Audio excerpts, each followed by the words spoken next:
Hey, this is Chris Nolan, an Emmy Award-winning director and director of the documentary It's VUCA, The Secret to Living in the 21st Century. And I'm also co-founder of the VUCA Max program, The Future of Coaching and Leadership. Today, Dove and I chew on why 75% of the world is afraid of the future and why we need to rebrand the future, and we can. And why your shadow is the key to the power to transforming your future.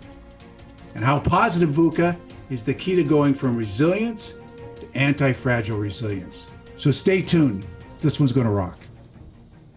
Welcome back to part two of our delicious conversation with Chris Nolan, a multi-Emmy award-winning director, creative director, marketing strategist, brand story expert, and author.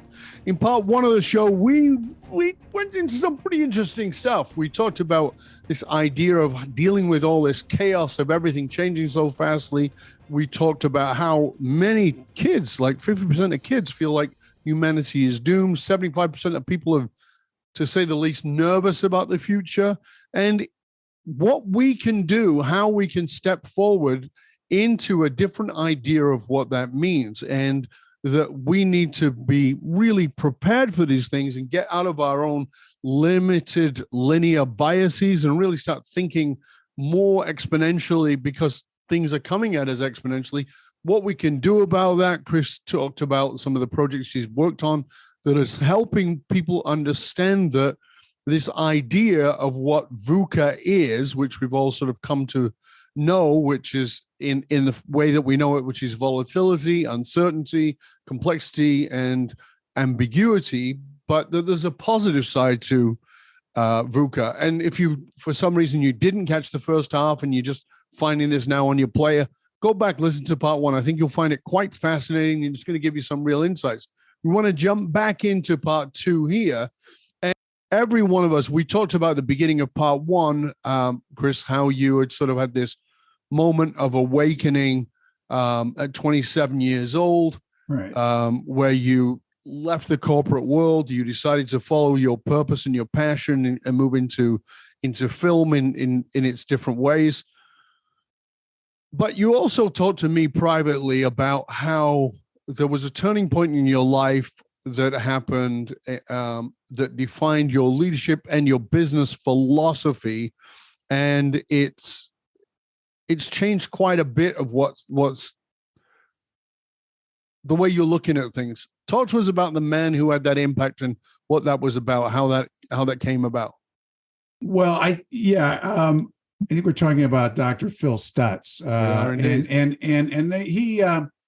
there's a fabulous Netflix documentary directed by Jonah Hill. I highly recommend everybody check it out. He's really a very unique, phenomenal guy. He's come up with all these tools that are, I wouldn't even call them self-development tools. They're really about higher faculty tools.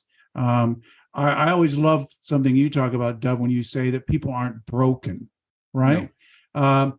And it's very much along those lines, which says that what we really need to do is access the higher parts of ourselves that have an unlimited quality to us, or don't have that imposter syndrome that a lot of us, or the insecurities. And that is possible. It is possible to overcome that, some of the those evolutionary drawbacks that we have. But Stutz really is very unique in the fact that most of the time, human beings they avoid fear. Yes. You talked about embracing the future and embracing the unknown, right?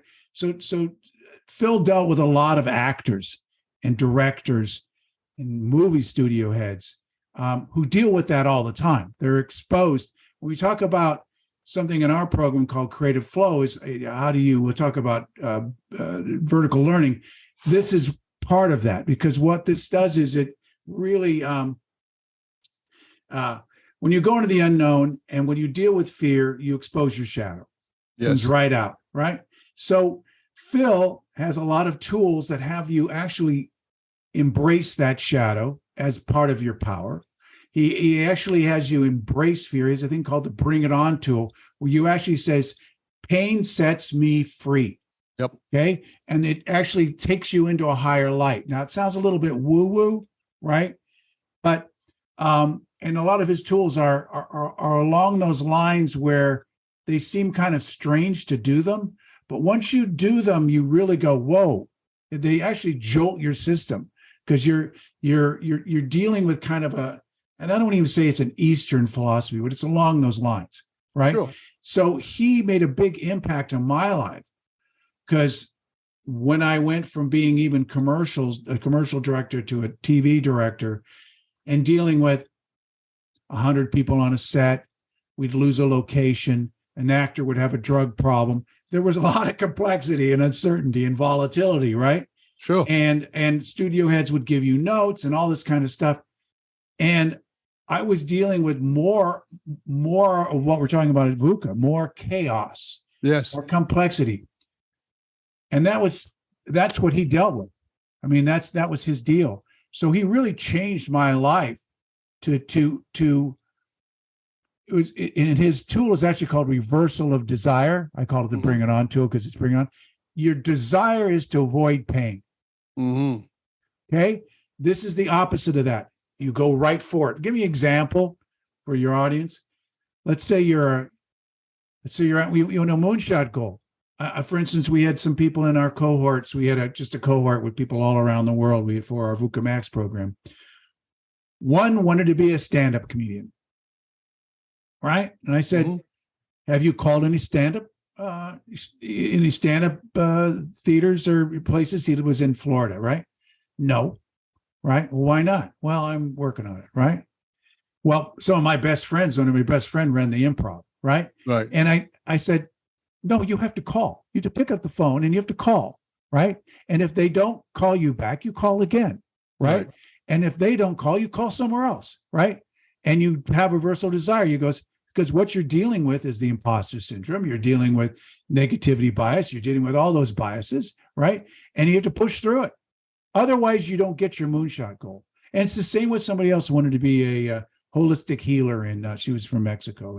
And she said, I want to go to San Miguel de Allende and open up a holistic spa. And I said, have you been? She goes all the time. I said, well, have you looked into it?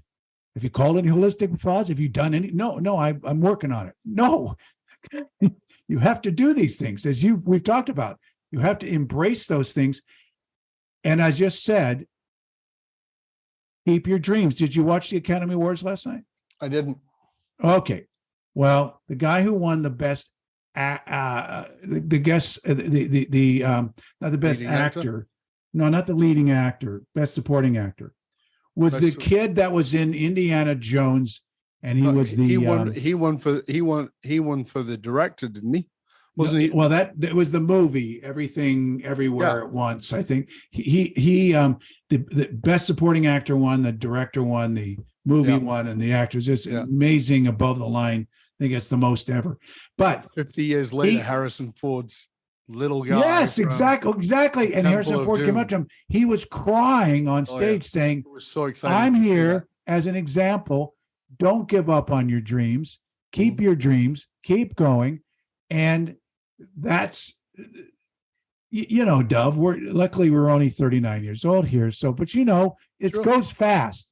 It goes fast. So don't delay. If you've got a big goal, go for it. So, the interesting thing, I talk to people about this all the time. So here's the thing for you to consider when thinking about going for your moonshot goal, for your big, hairy, audacious goal. When you think about those things, you might get very excited about the idea of it, and you might get excited about it even listening to this right now. And you go, okay, I'm going to get my journal out. I'm going to start writing it down and doing all this. And that is very exciting. And I'll explain it to you another way for you to grasp it. So if you spend the 6 figures it costs to work with someone like me on a private level, or to have somebody like Chris come in and work with your company, right? And you spend the 5-6 figures, whatever it is, to work with us, right? What is the most exciting part of the journey from making a decision all the way through to the implementation and the change? What do you think is the most exciting thing? And you might go, well, when we get there and it's all changed and transformed. And I go, no, the most exciting thing, the most positive thing is the moment you wrote the check, because you feel like I've taken an action. And that action will actually get in your way because you kind of tell yourself, I don't have to do anything else. Listen, if you don't believe me, I'll give you a clue. Go to your bookshelf right now and look at how many books you bought that you've never opened, or how many books you bought that you never got past the first chapter. It's that way. That's what happens with your brain. You get the satisfaction out of the purchase. You get the satisfaction, and purchase means leverage as well as buying. So you get the satisfaction out of that experience of saying I'm doing something different. That's different than what Chris is talking about, which is picking up the phone, calling, i.e. the stand-up club, and they say no, and you go, okay, well, does that mean I can't get? No, it means you call another one, and you call another one, right. and you do it again, right? Until you get to where you need to get to find out if you've actually got what it takes. And if you find you don't have what it takes, do you not have what it takes because you've not learned to have what it takes yet? Or do you not have what it takes because you're a 700-pound ballerina, right? Those two things might not work so well. Okay, but what's in the way? So then you go, okay, well, I could lose, 550 pounds. You could. Okay. But you could also sit back and go, I'll never be a ballerina. You can make the decision, but it's that commitment to consistent action towards it. And then looking at the exponential change in the world and saying, how can I leverage that in my favor? My favor, rather than oh my God, it's coming on me and my $11 an hour job's going away.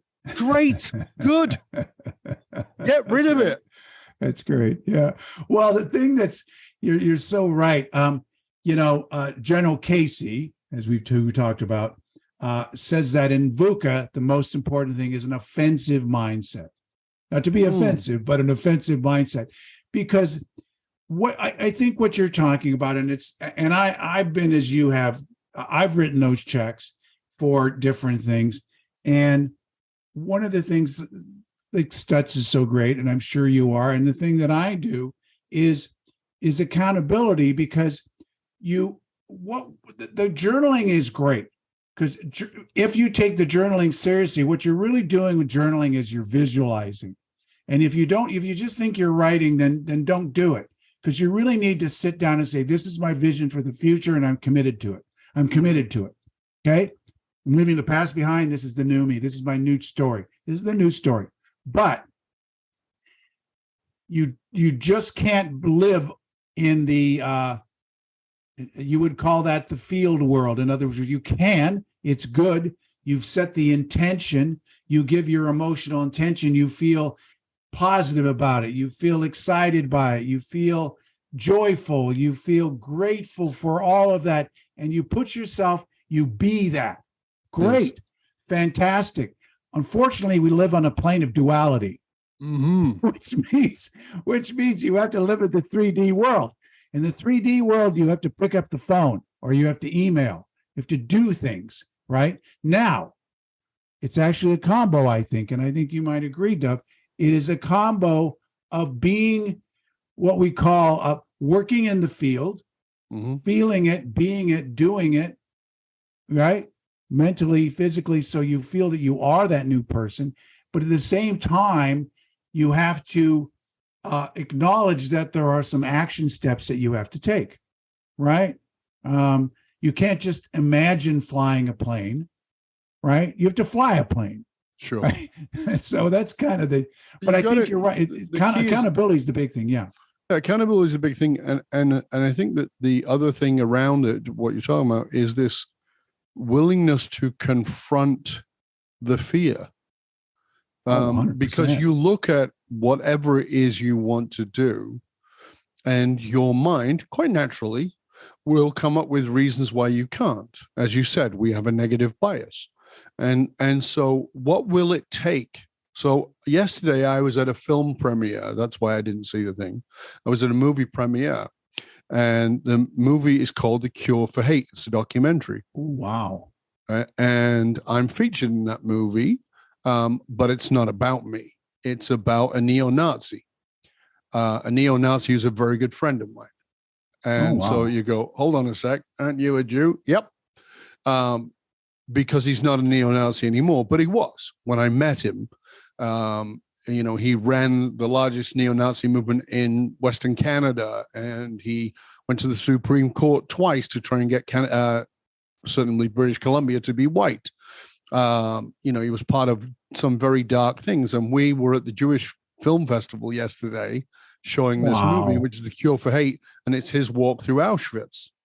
Wow. And I remember clearly him coming into my office with deep, deep shame and terrified to tell me, like, the fear was there. He said, anybody I've mentioned this to, I've lost everybody in my life because of it. Yeah, yeah. And, and he starts telling me who he is. And I laughed and said, and he got mad. Like, what are you laughing at? And I said, you do know I'm a Jew, right? And he's like, oh my God. In his words, oh, king irony. Yeah. Right? Wow. Beautiful irony. That is amazing. But the point is, here we are, 10, 12 years later. This man who had been a neo-Nazi now speaks around the world at Holocaust museums, in shuls and synagogues, and many other places. He's brought out to, like, when there was the shooting at the Gurdwara, the Sikh temple.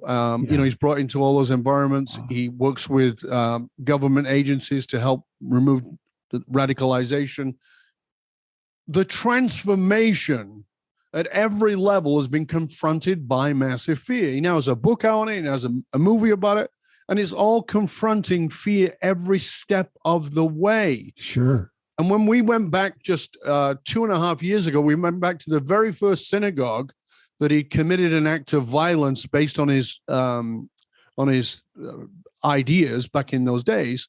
We went and we went there for Shuva. We went there for forgiveness, and we did a presentation there together, he and I. And people were wonderful and embraced him. And he told me, he says, I'm not really pretty scared anymore, but he goes, I'm shitting myself going into here. But it's only through that the transformation takes place. So my question to you, as you watch and listen to this, in what Chris is talking about in this VUCA to the max, is recognizing that you have something to give to the world that is far bigger than your fear, but you're letting your fear be bigger than it. And this is very much what I hear Chris and VUCA Max is about can you make the transformation, the distinction of what it is you're doing bigger than your own fear? Because if you can, it not only transforms your life, it transforms every life you touch.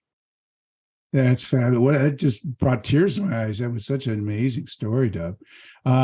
Well, I'm a big fan of Nassim Taleb, and he's all about anti-fragility, which is kind of what we're talking about. Beautiful. In a VUCA world, you can either be fragile or you break easily. Resilience is just keeping up. Resilience is just hanging in there. Anti-fragility is actually embracing change and growing stronger, kind of like a muscle. How a muscle, you have to lift weights to become stronger. So really in this new world, what you need to do is you have to develop. And I think what we're talking about here is, it may sound strange and it may sound hard, but it is awareness and it's cognitive literacy. It's understanding that you need to raise your game. You need to, get off the bench and on the playing field, so to speak, in one aspect, and embrace, as Dove said, your fear, embrace uncertainty, embrace the future, because this is how anti-fragility works. And this is in business, this is with economics, and this is with an individual. If they have these scales, so if you don't embrace, so to speak, pain or fear, there's a downward spiral. There's a losing end to that. if you do, and this is, he's a mathematician. I think he teaches at Columbia. There's an upward spiral. So this isn't just woo woo, nice ideas. Woo woo or psychology, good, positive psychology or anything like that. This is actually mathematics. That if you're a company that embraces change and embraces the unknowns, you come out ahead. Yeah, of course. We mentioned Jim Collins. He did a survey of 20,000 companies over a 10-year period. The companies that embraced what we call VUCA, complexity, uncertainty, and chaos, and had moonshot goals. We're talking the Apples, the Microsofts, the Googles. You know what those companies are, the Amazons. How many companies do you think those were out of 20,000, let's say 10x, and 10x their outcomes because they embrace these VUCA moonshot goals? What do you think, Dov? How many were there? You probably know. How many would say 10x their goals? In other words, there's 20,000 companies. The companies that did what we're talking about had moonshots. They 10x their goals. Okay. They did. Obviously, there are ones that didn't. Nope. How many of those companies 10x their goals by embracing VUCA out of 20,000? How many? Well, the ones that did 10x their companies. Yeah, there's 7. Yeah, there's 7. Seven companies. So this is what we're talking about, where, because you and I are both about repurposing capitalism. There are just so many companies that still are playing the old game. They're playing an old game. Old game. There's so many business experts that talk about this all the time. And you know what? It's not CEOs so much. I mean, there's a lot of CEOs that are very visionary. Yes. Right? CMOs too. Yeah. And it's just the it's often the board that are demanding keep doing things as you're doing because you're profitable. And they've got the foresight of a drunken sailor. They got no idea whatsoever. Right. They're ready to be disrupted. They're just looking at the profits. So let's rake the system a bit more and let's get some more profit and buy another yacht because that's going to change everything, as opposed to, hold on, how do we come together? Now, you have sort of put that, again, this is part of the Good Future project. How does it play into that? Well, the Good Future project, there's a lot of moving parts to that. So the Good Future project is really dealing with that idea we talked about, how most people are terrified of the future. And it has to do with companies too. And why we need to change the narrative on the future, because storytelling's everything.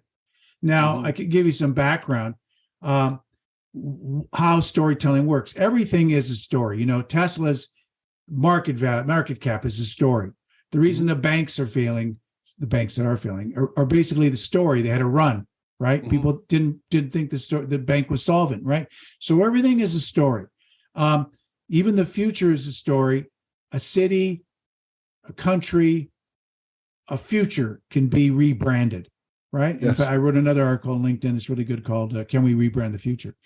For instance, I'll give you a little bit of background here. New York City in 1975 was not a tourist haven. It was basically there was needles on the street. Nobody was going to New York, and they were bankrupt. They couldn't get the United States government to help them. They had no help.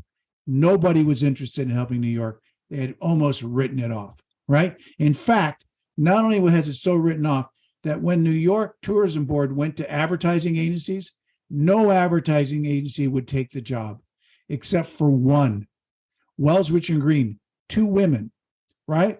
And they said, yeah, we'll rebrand New York. We could do that, right? They rebranded New York, right?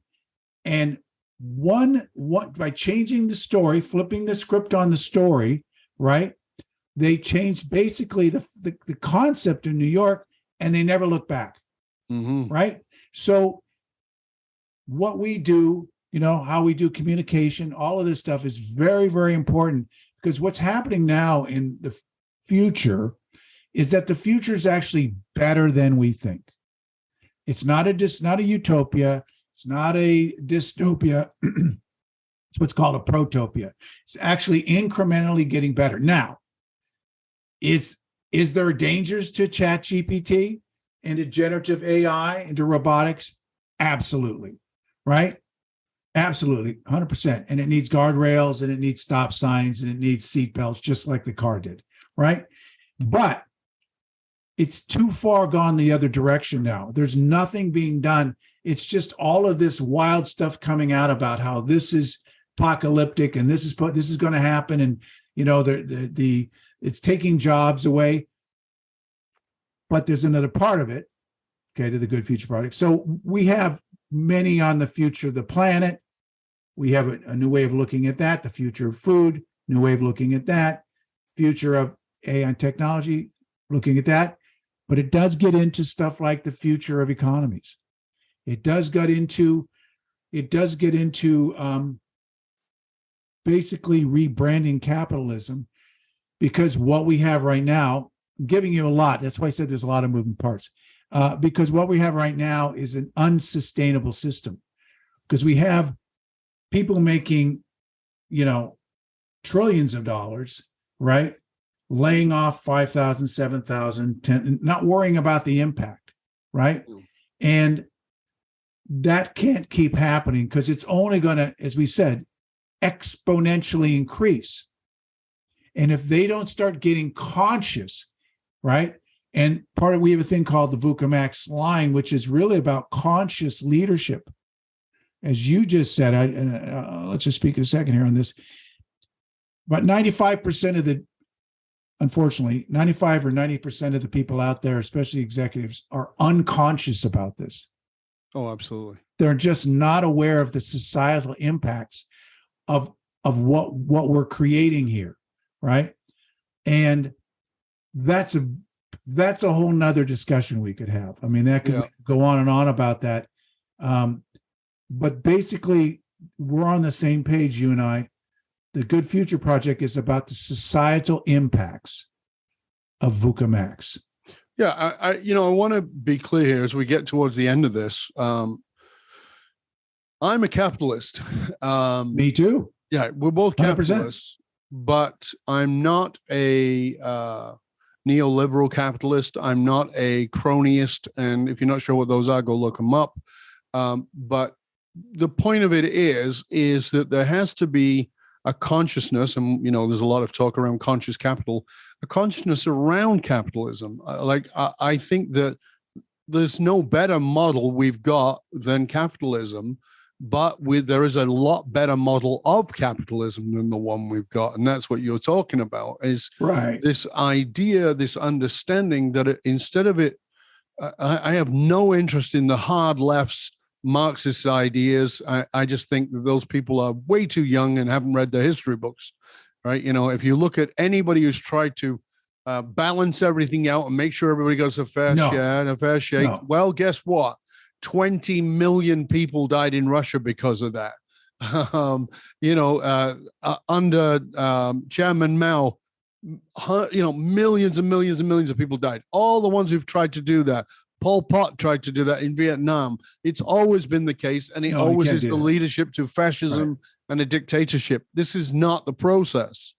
We have to give people a sense of dignity where they can pull themselves up, but not with this bullshit idea of pull yourself up by your bootstraps. Oh, you don't have any bootstraps? Well, you're not working hard enough. Right. Fuck off. That's right. That's right. And that might get bleeped, but I mean, it's just ridiculous, right? So we've got to come to a more conscious capitalism and compassionate capitalism where we can actually serve each other. But part of the challenge with that, as you said, is not the CEOs, because I work with CEOs. It's not the CEOs. Oftentimes they're very visionary. Exactly. But it's the pressure on them, because we see the CEOs and we complain they're getting 400 times the pay of the worker. Okay, you can argue about that, and I'll get on board with you on that.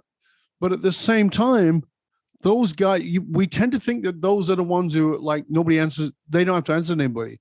They've got a board of directors who are barking at them and making them do layoffs to keep the profits up. when in fact that's actually not what they want. And if you're a regular to the show, you know that because we've interviewed many of those CEOs who walked away from incredibly lucrative careers with vast amounts of money because they went, you know what, I can't reply to the devil incarnate in the form of this board of directors who are profit driven rather than human driven. So a lot of what you're doing with the Future Project that I love, the Good Future Project, is you're considering those things in the context of living in a VUCA Max world and what we can do about it to change into the positive phenomena of VUCA. Right, exactly. Well, one of the things that I think along conscious leadership, the idea is that it's like what the what's happening anyway with the millennials and the Gen Z generations, where they want to buy from companies that are purpose driven. Yes. Right. So it's a lot of that thinking. I think one of the most off areas is the stock market, because the stock market, as we said, is all about a story. Everything's valued on the story. If the script was flipped on that, and companies were valued on purpose, right? In other words, if that was the benchmark, it's a good company. Yeah. It's at the top of evaluation. Everybody says, I want to invest in that company because they have, they take care of their people, they have pension funds, they don't take profits exorbitantly, and they also monitor how they deal with their technology, all of that good stuff, right? Mm-hmm. That's kind of what we're talking about. It's kind of on the big global scale of things, because you're always going to have places like China doing anything they want to do, Of course. But yeah, I mean that's a fabulous topic, and there are some visionary people that are dealing with. I think there's a company called Unreasonable in big $7 billion company in Colorado. That's what they're all about, Yeah. So it's happening, right? It is, and it's happening because of people like you doing the work you're doing. Thank you. And bringing the knowledge to that. We're already at the end of part 2 of the show. Oh my gosh. It's been a joy and an honor. Thank you so much, Chris. Yes. Would you please tell people where they can find out more about you, about the projects you're working on, and how they can access the resources that you have and potentially reach out to you? Sure. I want to thank you too, Doug. Doug, you're just a pleasure to talk to. I could probably talk to you for 3 days. We'll get a couple bottles of wine next time. Yeah. So you can get me at it's VUCA.com, and you can learn more about our VUCA Max program. We have cohorts. We have people around the world. We have a community. It's very exciting because, to meet all these people all over the world that are, business people, individuals, some are coaches. We call it the future of coaching and leadership, basically. And then the Good Future Project, goodfutureproject.com. And you can catch me on LinkedIn, obviously, Chris Nolan. Email me at chris@90,000feet.com. If your company, you want to know more about our content company or our coaching. And I think that does it for me. Yeah. Like and Facebook, obviously, you can friend me there if you want. Like I said, we will make sure that all those links are posted in the show notes, so you'll be able to find them. Again, Chris, thank you so much for being with us. It's been a pleasure and honor, sir. Thank you, my brother. You're great. Thank you. Thank you. I hope you'll stay with us to the end. And for everybody else, remember that those who control the meaning for the tribe also control the movement of the tribe. Business and political leaders committed to positively shaping the political and business landscape know that we've got to tap into what drives human beings, and that is meaning. I'm Dov Barron.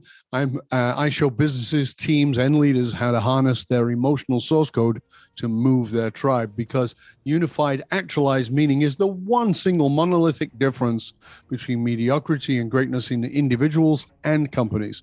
We want to thank you for sharing the show with everybody. We appreciate it when you do that. Till next time, stay curious, my friends. Stay curious about living in a VUCA world and the difference you can make, and how you cannot allow your fears to be bigger than your moonshots.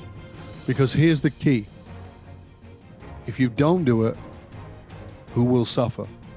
Who will suffer if you don't follow the dream, the goal, the difference you can make?